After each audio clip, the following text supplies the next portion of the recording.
Javier, muchas gracias por recordarme un poco de mi vida sintetizada, sobre todo por un insigne periodista como has sido tú y que mantienes ese honor. Medios de prensa con los que he colaborado, como tú has dicho, durante mis 15 años de presidencia de la Audiencia Provincial de Valladolid y que ha sido siempre de un respeto total, donde para mí los medios de prensa constituían un elemento idóneo para transmitir las noticias judiciales a la sociedad, porque siempre creí que el mayor contacto con la sociedad, cuanto mejor sepa la sociedad cómo funciona la administración de justicia, y cuanto mejor lleguen las noticias judiciales a la sociedad, más fuerte va a ser la administración de justicia por la confianza que la sociedad va a depositar precisamente en la administración de justicia. Y hoy, más que nunca, en la España actual, donde la administración de justicia, el Poder Judicial, se está constituyendo en un bastión importantísimo del Estado de Derecho en nuestra patria. Muchas gracias por tus palabras, repito. Y muchas gracias a José Luis Rubio, el jefe, el encargado, el director de este foro católico, por permitirme, José Luis, estar en un edificio histórico y actual, religioso y cultural. Qué bonito es estar dirigiéndome en este lugar a todos ustedes. Enhorabuena, porque está resultando un éxito todos los ciclos de conferencias que desde este lugar religioso se están proporcionando. Muchas gracias por tu trabajo. Y cuando yo hablé con él, Feliciano, ¿puedes dar una conferencia? Sí, hombre, José Luis, ¿cómo no te la voy a dar? Todo lo que me pidas te lo voy a dar. ¿Y de qué hablamos? Pues mira, vamos a hablar de algo muy actual, algo donde la gente pueda valorar mejor las noticias de los medios de prensa, porque les puedo asegurar, por lo que me han dicho siempre los medios de prensa, que las noticias judiciales son las más leídas por los ciudadanos en los medios de prensa. Y yo escucho muchas veces a tertulianos, a amigos, a conocidos, que hacen valoraciones de lo que está pasando en los tribunales de justicia en los momentos actuales. Y veo que no tienen la base suficiente como para poder hablar del problema que se está planteando. Entonces le he dicho, José Luis, creo que un tema muy bonito, educativo, es proporcionar a los que vengan a esta iglesia del Rosarillo, qué maravilla, qué bien rehabilitada está, enhorabuena también, el conocimiento suficiente para que tengan base en las tertulias, en los comentarios, en las charlas, para poder hablar de todas las noticias actuales que en el día a día se están produciendo a través de los medios de prensa procedentes de muy distintos órganos judiciales. El título de esta charla, es lo que yo le llamaría, es primero Poder Judicial, y luego Juez Instructor, y luego Tribunal Sentenciador. Todo está unido entre sí. El Poder Judicial se sitúa en España dentro de lo que es la triple división de los poderes. El Poder Ejecutivo, el Poder Legislativo y el Poder Judicial. El Poder Ejecutivo es el que dirige la política nacional e internacional, dirige y organiza la administración del Estado y está constituido por el presidente y los vicepresidentes del gobierno y por los ministros. Junto a él se sitúa el Poder Legislativo, es el que elabora y el que aprueba las leyes y está formado en España por las Cortes, a través del bipartidismo del Congreso de los Diputados y del Senado. Son ellos los que elaboran y los que aprueban las leyes, pero en España el Poder Ejecutivo también tiene facultad de poder legislativo y lo organiza a través de lo que se llaman decretos leyes y decretos legislativos.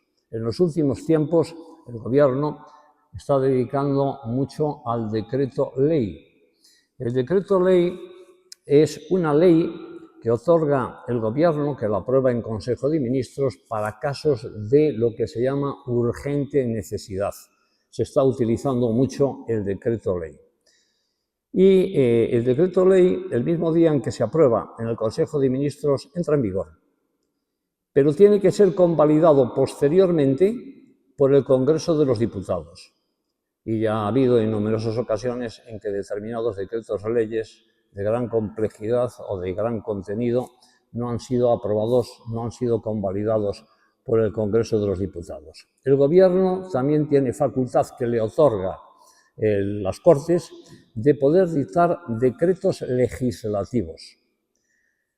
Esto significa que cuando una determinada materia, vamos a pensar como ejemplo hipotético y ficticio la materia del tráfico, está ordenada en España por 4 o por 5 leyes. Entonces, el Poder Legislativo le otorga al Gobierno la posibilidad de dictar lo que se llama un texto articulado, que consiste en dictar una ley que unifique las leyes dispersas que regulaban una materia. Y además del Poder Legislativo, nos encontramos, y ya entro en materia, con el Poder Judicial. El Poder Judicial juzga y además ejecuta lo juzgado. Esto es, no solo instruye, investiga, celebra juicios y dicta una sentencia, sino que tiene la capacidad para ejecutar el contenido de esa sentencia. El Poder Judicial se recoge en nuestra Constitución, en el artículo 117, cuando establece que la justicia emana del pueblo y se administra en orden del rey por jueces y magistrados independientes, inamovibles, responsables y sometidos exclusivamente a la ley. Importantísimo, porque la ley es igual para todos. Ostente uno el cargo que ostente. Para eso el Poder Judicial es independiente.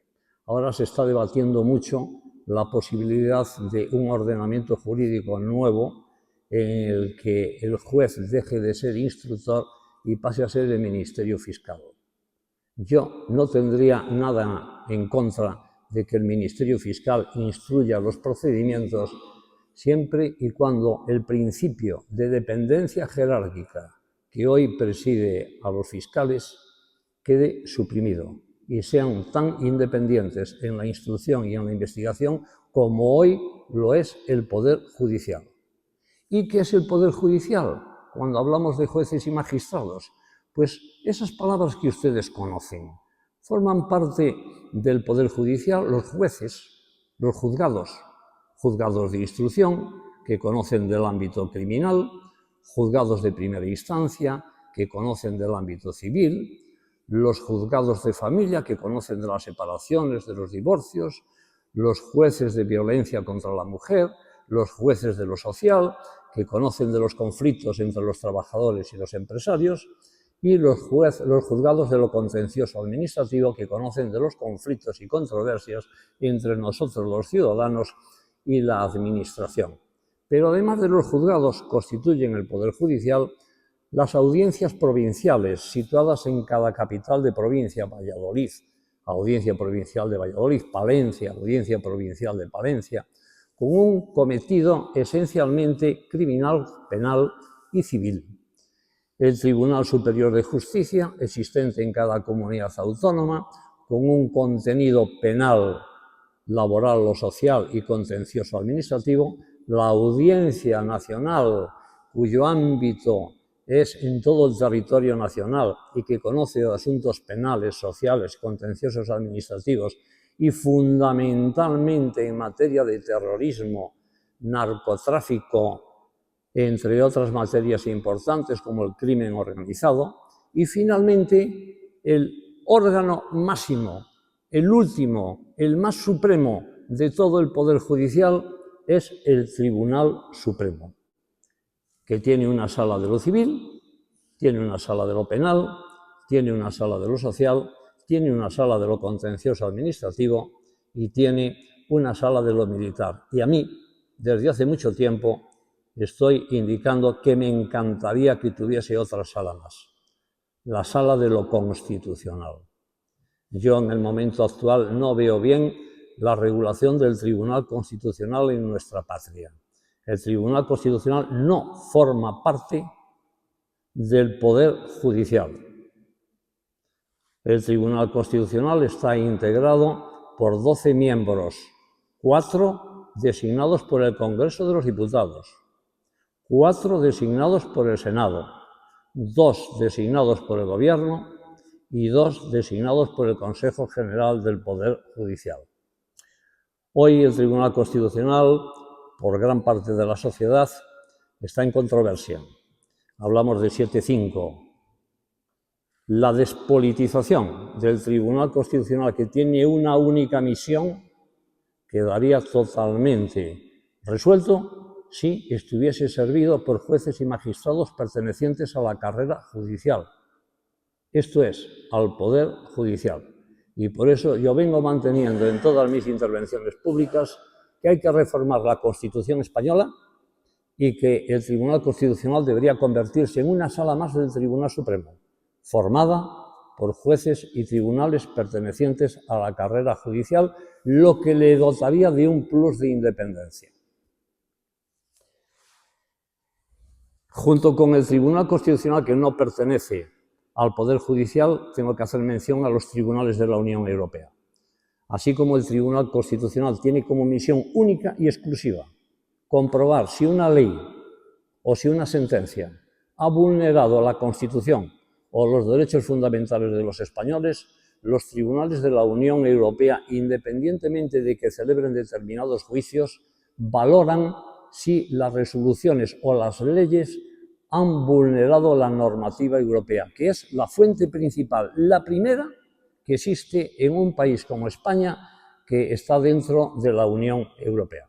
La normativa europea es antes que nuestra Constitución y antes que nuestras leyes ordinarias. Es la máxima regulación que todo juez, todo magistrado y todo ciudadano en España debe tener en cuenta. Profundizo, he situado lo que es el Poder Judicial dentro del sistema español. Juez instructor, les recuerdo, las noticias judiciales, sobre todo las penales, son de las más leídas por los ciudadanos en los medios de prensa. ¿Qué es un juez de instrucción? Es una persona perteneciente al Poder Judicial que, al igual que todos los que he explicado, han accedido en su casi totalidad a su destino a través de un aprobado en una oposición, que es dura, es complicada, que tiene una media para aprobar la oposición aproximadamente de 4 años y medio después de haber terminado la carrera de Derecho, y que una vez que ha aprobado la oposición eminentemente teórica y con unos conocimientos en la cabeza impresionantes, durante 2 años tiene que ir a la Escuela Judicial de Barcelona para que esos conocimientos teóricos se complementen con la práctica, y de esos últimos 2 años, aproximadamente los 6 o últimos 7 meses, esos jueces que han aprobado la oposición para la carrera judicial van destinados a un juzgado en prácticas, con el apoyo del juez titular de ese juzgado. Practican pruebas, reciben declaraciones, celebran juicios con el visto bueno del juez titular. Es difícil encontrar hoy en España un nivel de preparación tan alta como el que tiene un juez cuando accede por primera vez a su primer destino dentro de la carrera judicial. Pues en un determinado momento ese juez de instrucción va a iniciar un procedimiento y su misión es investigar, y para eso tiene un poder impresionante. El juez de instrucción es una de las personas que más poder tiene hoy en España, porque puede acudir a muy distintos cauces para que la gente colabore y le suministre datos obligatoriamente para que esa investigación tenga un buen resultado final. No existe delito o existe un delito. El juez de instrucción puede iniciar un procedimiento a través de muy diversos medios, por una denuncia. Yo observo muchas veces en los medios de prensa cómo se confunde lo que es una denuncia o lo que es una demanda. Se dice, fulanito ha denunciado, y no ha denunciado, ha demandado. La demanda tiene que ver con un proceso civil. La denuncia tiene que ver con un proceso penal. Un procedimiento penal se puede iniciar a través de una denuncia, donde no se necesita ni abogado ni procurador. Se puede iniciar a través de una querella, donde la persona presuntamente perjudicada que quiere que se inicie un procedimiento necesita un abogado y necesita un procurador. Un proceso penal se puede iniciar a través de un atestado que hace la Guardia Civil, que hace la Policía Nacional o que hace la Policía Municipal. Y también por una investigación previa que ha realizado el fiscal, que se llama investigación preprocesal. En esa investigación preprocesal del fiscal, si entiende el fiscal que existen indicios racionales de criminalidad, le da traslado al juez de instrucción y cesa en la investigación en el momento actuado, para que el juez de instrucción continúe investigando. Y también se puede iniciar un procedimiento en virtud de un parte judicial médico. Aquí en este momento observo la existencia de médicos.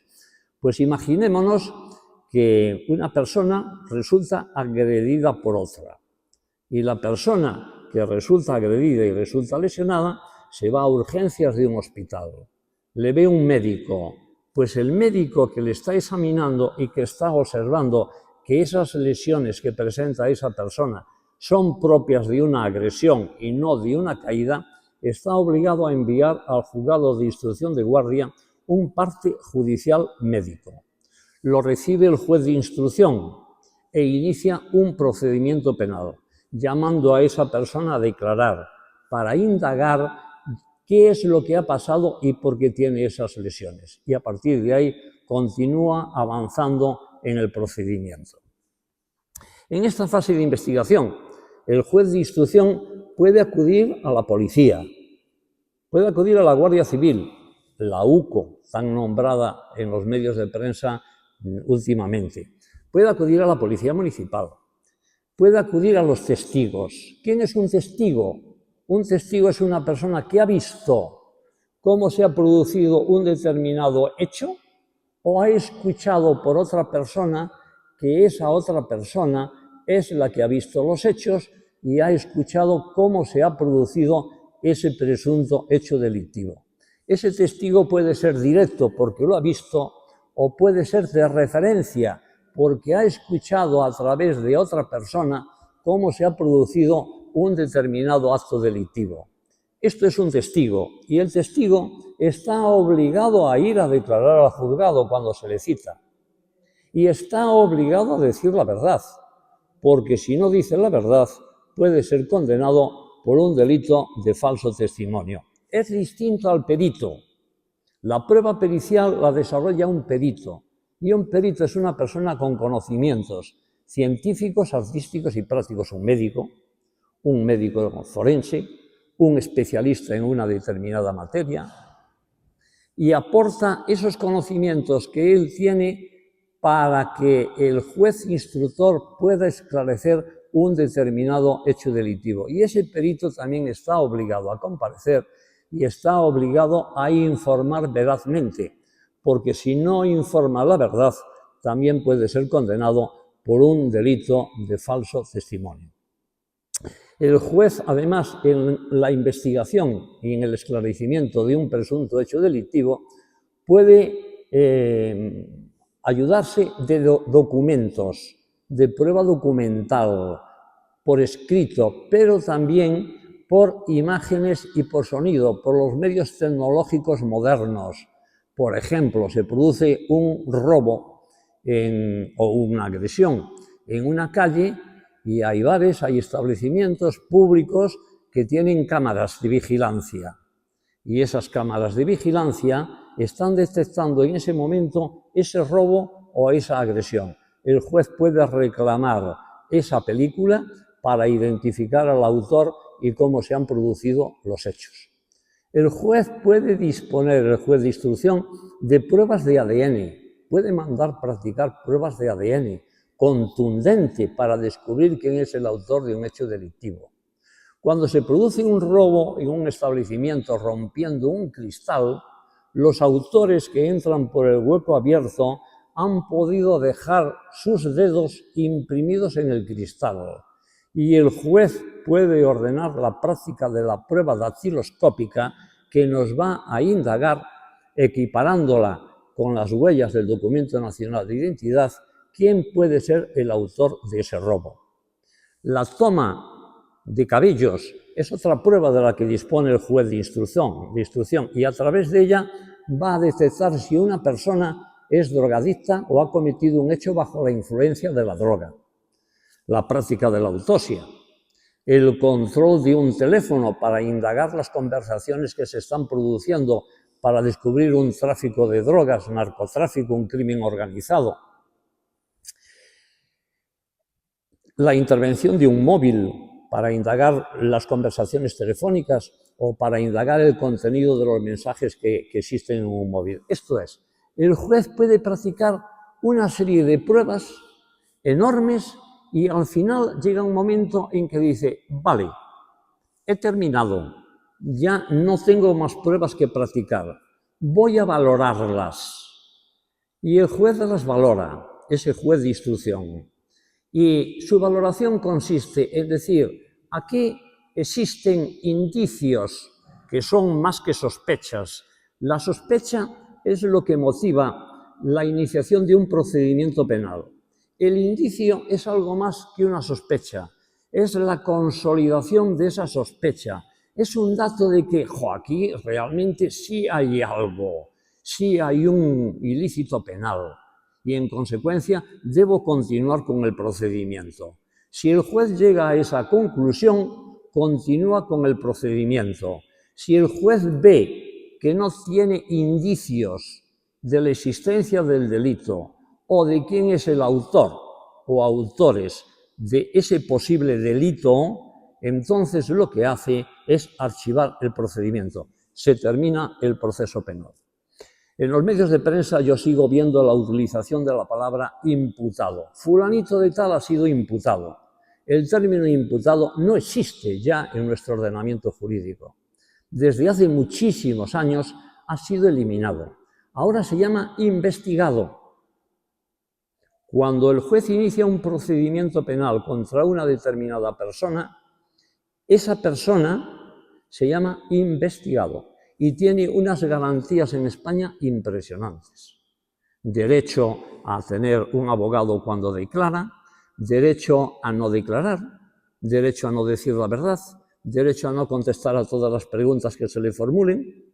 Tiene unas garantías enormes en nuestro ordenamiento jurídico. Y el ordenamiento jurídico no lo hacemos ni los jueces ni los magistrados, lo hace el Poder Legislativo, se lo recuerdo. Esa persona que se inicia contra él el procedimiento y que se llama investigado, con el transcurso de las indagaciones, si pasa a ser procesado, si se dicta auto de procesamiento, entonces esa persona pasa a denominarse procesado.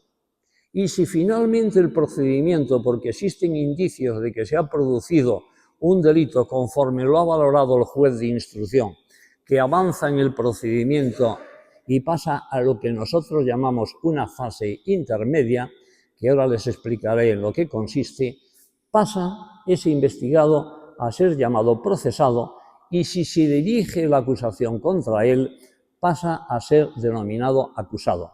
Pero imputado no existe en nuestro ordenamiento jurídico. Sin embargo, todavía se sigue utilizando esa terminología en determinados medios de prensa cuando se habla de las noticias judiciales.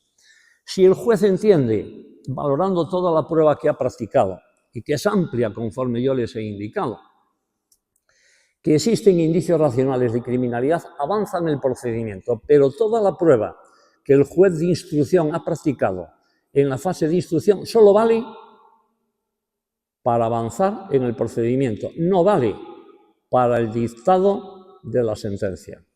La razón la tuvo el legislador en que entendió que había que hacer en un procedimiento penal una doble distinción entre la fase de instrucción y la fase de enjuiciamiento. El juez de instrucción no es el tribunal sentenciador, no es el que va a dictar sentencia, salvo en unos delitos muy concretos que se llaman delitos leves y que solo están castigados en el Código Penal con la pena de multa.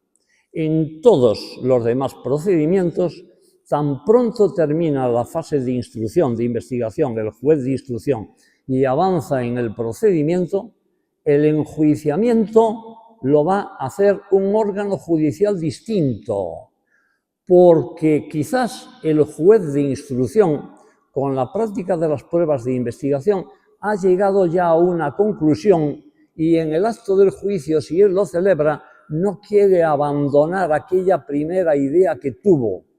Por eso, la fase de enjuiciamiento la va a celebrar un tribunal completamente distinto al juez de instrucción, normalmente su órgano superior, la audiencia provincial. Hay un órgano judicial que se llama el juez de lo penal y que celebra juicios con penas hasta 5 años de privación de libertad. El resto de delitos castigados con penas superiores a 5 años los conoce en la fase de enjuiciamiento, celebra el juicio, la audiencia provincial, constituida por 3 miembros, por 3 magistrados, 3 magistrados pensando, 3 magistrados observando las pruebas que se están practicando en el acto del juicio, ofrecen una garantía enorme. Pues imagínense el Tribunal Supremo, que funciona con bastantes más magistrados en la celebración del juicio que los 3 magistrados que celebran el juicio en la audiencia provincial. Evidentemente, cuantos más magistrados estén observando las prácticas de las pruebas en el acto del juicio, mayor garantía hay de que se esclarezca la verdad y de que al final el fallo, así se llama la parte dispositiva de una sentencia, sea coherente con los medios de prueba practicados. Cuando llega al Tribunal Superior, a la audiencia provincial, el procedimiento, cuando ya ha terminado el juez de instrucción de indagar, hoy en España todos estos procedimientos que estamos conociendo a través de los medios de prensa se encuentran en fases completamente distintas. Por ejemplo, la del Fiscal General del Estado. Se ha celebrado juicio, se ha dictado sentencia. Que a propósito, se ha criticado al Tribunal Supremo porque haya adelantado la parte dispositiva de la sentencia. Las críticas no son malas al respecto a la Administración de Justicia, pero son malas, muy malas, cuando se hacen de forma totalmente desmesurada. Cuando se delibera una sentencia después de un juicio, luego les diré cómo se hace, y se llega a una controversia entre los magistrados, de forma que unos entiendan que deben votar de una forma y otros entiendan que deben votar de otra forma, existe el posible riesgo de que eso que se va a acordar por la mayoría trascienda a la sociedad antes de dictarse la sentencia. Y yo comparto totalmente lo que ha hecho el Tribunal Supremo. Antes de que la sociedad, de que los medios de prensa conozcan cuál va a ser la parte dispositiva de la sentencia de forma subrepticia, es el propio Tribunal Supremo el que tiene que adelantar la parte dispositiva de la sentencia. Aunque luego tengan que transcurrir días para poder redactar la sentencia. Y es una sentencia de montones de folios, donde la persona que redacta la sentencia tiene que hacerla de forma muy cuidadosa, valorando, conforme luego os explicaré, todos los medios de prueba que se han practicado delante de todos los magistrados. Pues nos encontramos ya con el inicio del juicio. En el inicio del juicio, por el Tribunal Superior, la Audiencia Provincial, el Tribunal Supremo, en el caso, por ejemplo, del Fiscal General, la Audiencia Nacional, tienen delante suya la práctica de la declaración del acusado. Ya les he dicho que puede mentir. Yo recuerdo un caso impresionante que nos llamó poderosísimamente la atención en la Audiencia Provincial de Valladolid. Una chica a las 2 de la madrugada, un sábado, regresa a su casa después de haberse divertido. Y en las proximidades, en la plaza donde antes estaba el Corte Inglés, que hoy está Zara, y el hotel de 5 estrellas de Eurostar, iba un chico siguiéndola. Y al llegar en esa zona de esa plaza, la derriba al suelo, le da una paliza enorme, le rasga, le rompe los vestidos y va a iniciar la penetración y a violar a esa chica. Las cámaras del Corte Inglés están viendo lo que está pasando y hay un vigilante de seguridad del Corte Inglés que está observando lo que está pasando. Había esa noche 2 vigilantes de seguridad. Este que está viendo todo lo que está ocurriendo a través de la cámara de seguridad llama a su compañero, le dice lo que está pasando y le pide que acuda en ayuda de la chica mientras él se encarga de llamar a la policía. Afortunadamente, el otro vigilante de seguridad llega a tiempo de evitar la real penetración. Llegan los policías, ven a la chica en la situación en la que se encuentra. Practicamos el juicio. Declaraciones de ella. Ha intentado violarme, me dio una paliza, me rompió los vestidos allí mismo. No le conocía de nada, vino a mi espalda y me dio la paliza. Él. Nos hemos conocido allí mismo en un momento dado y hubo un feeling tan grande entre nosotros que hemos dicho, pues aquí mismo vamos a practicar la relación sexual. Declaración de él. Termina el juicio y antes de terminar el juicio examinamos la película de las cámaras de vigilancia del Corte Inglés. Normalmente nadie tiene acceso a cómo se produce una violación, porque es un delito que se produce en la intimidad. La primera y única vez que en mis años de experiencia profesional he visto a través de las cámaras de vigilancia del Corte Inglés cómo se lleva a cabo una violación. Tremendo, para esa chica, tremendo, tremendo. Vemos la película y le concedo a este acusado el derecho a la última palabra. Y me dice, soy inocente. Hemos practicado la relación sexual de mutuo acuerdo. Todos asombrados porque acabábamos de ver, él inclusive, y su abogado también, la proyección de lo que se había desarrollado delante del Corte Inglés. Además de la declaración del acusado, en un acto del juicio se practican las pruebas testificales, las pruebas periciales y las pruebas documentales. Seguidamente acusan de forma definitiva a las partes, que informan en defensa de sus acusaciones y las defensas en defensa de su criterio de que el acusado debe quedar absuelto. El tribunal escucha todo eso, le concede el derecho a la última palabra al acusado y declara el juicio visto para sentencia. El tribunal sentenciador que ha celebrado el juicio se retira a deliberar. La deliberación puede durar un día, pero puede durar muchos días, en dependencia de la complejidad del asunto. Y piensan 3 cabezas pensantes o más, como en el caso del Tribunal Supremo. Y no se pueden imaginar ustedes lo que son 3 cabezas pensantes que están valorando la prueba. Y ahora voy a entrar en algo de la problemática actual, la valoración de la prueba. Están ya deliberando los miembros del tribunal y están analizando la prueba. Y existen muchísimos delitos donde no hay prueba directa. ¿Una prueba directa qué es?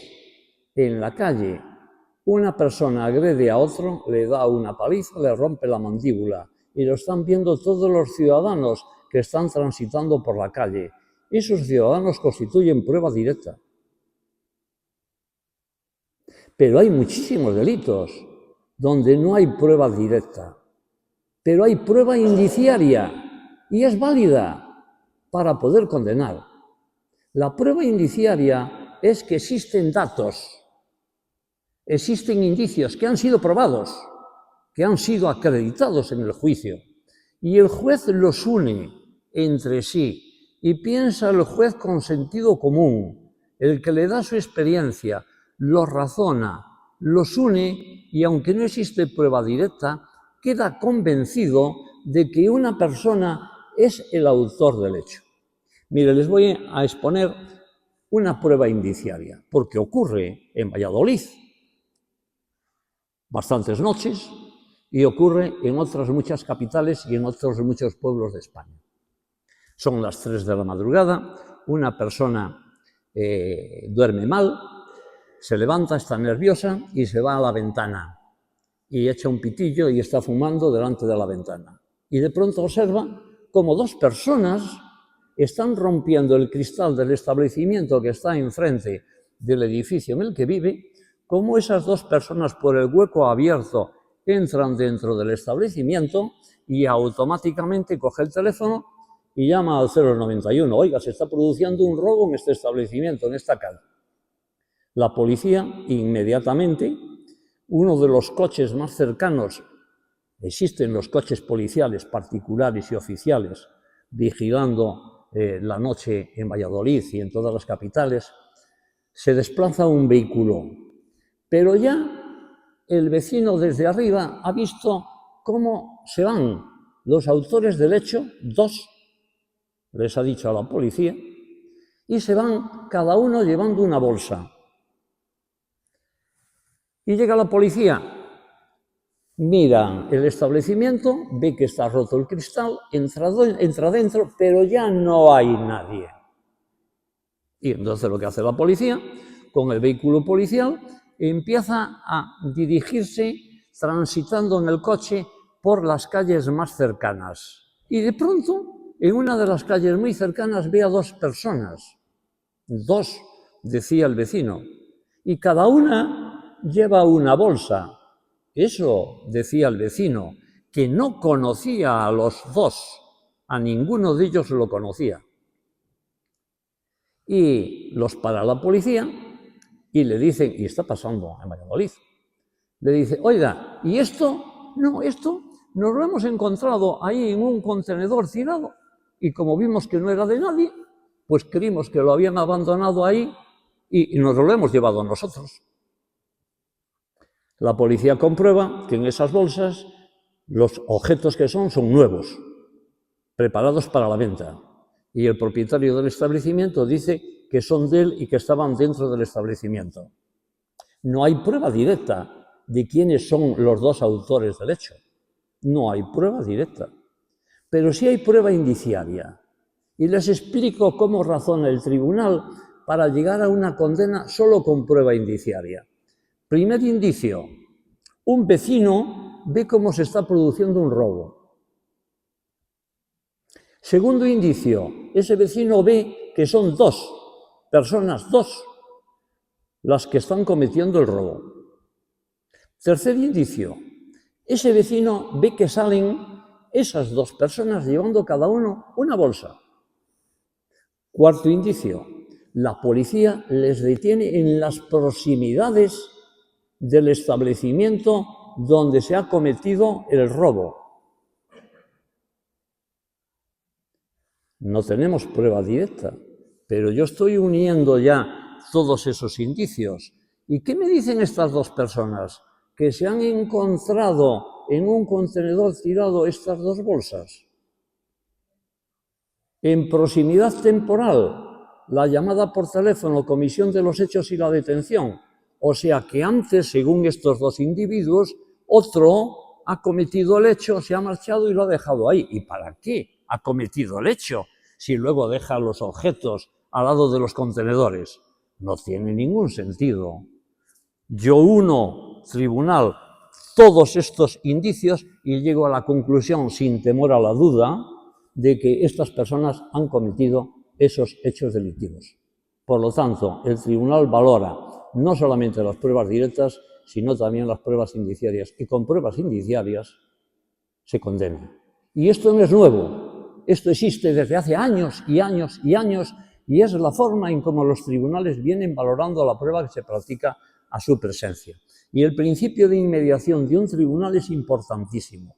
Los 3 magistrados están escuchando a los testigos, están escuchando a los peritos y están diciendo para su fuero interno, este testigo me está mintiendo descaradamente. Y el tribunal tiene una opción, que es el último que puede preguntar. Después de preguntar las partes acusadoras y las defensas, puede preguntar para llegar a una conclusión de veracidad, para eliminar posibles dudas que tenga el tribunal. Y ese principio de inmediación es importantísimo. En esa deliberación que hace el tribunal, tiene en cuenta diversos principios que ustedes conocen sobradamente y que la gente tergiversa, que es el principio de presunción de inocencia y el principio in dubio pro reo. Son completamente distintos, no se parecen en nada.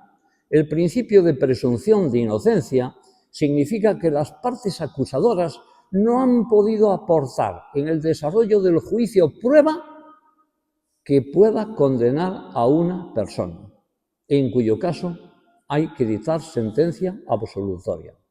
El principio in dubio pro reo significa que sí, se ha practicado prueba, pero esa prueba resulta que es contradictoria.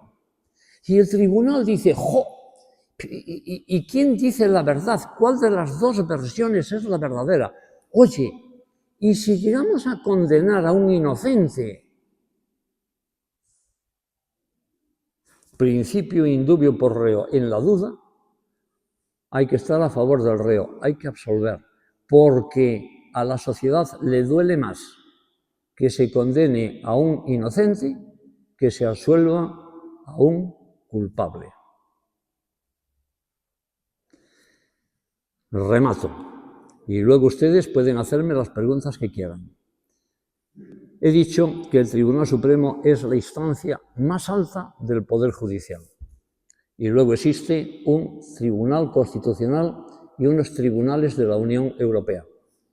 El Tribunal Constitucional no celebra juicios. Los miembros del Tribunal Constitucional valoran si una ley o una resolución judicial, por eso que contra toda resolución judicial puede interponerse recurso ante el Tribunal Constitucional, valora el Tribunal Constitucional si esa resolución judicial ha vulnerado la Constitución española. Lo que no puede hacer nunca el Tribunal Constitucional, nunca, es valorar la prueba que ha valorado el órgano supremo, el Tribunal Supremo. Nunca se tiene que limitar a lo que es su objetivo. Si el tribunal, si el órgano judicial ha vulnerado los derechos fundamentales del acusado o ha atentado en su resolución contra la Constitución española. Y algo parecido, a un nivel superior, existe con el Tribunal de la Unión Europea. Frente a una sentencia del Tribunal Constitucional, el último recurso es acudir a los tribunales de la Unión Europea, al Tribunal de Derechos Humanos. Y lo que va a valorar el Tribunal de la Unión Europea o el Tribunal de Derechos Humanos es si se han vulnerado los derechos humanos de un acusado o si se ha vulnerado la normativa de la Unión Europea. Esa es su misión.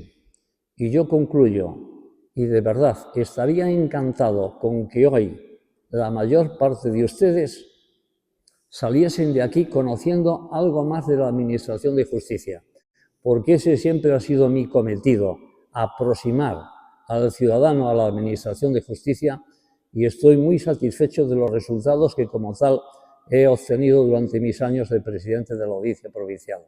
Perdón si me he alargado y muchísimas gracias por escucharle, y ahora contesto a las preguntas que quieran formular.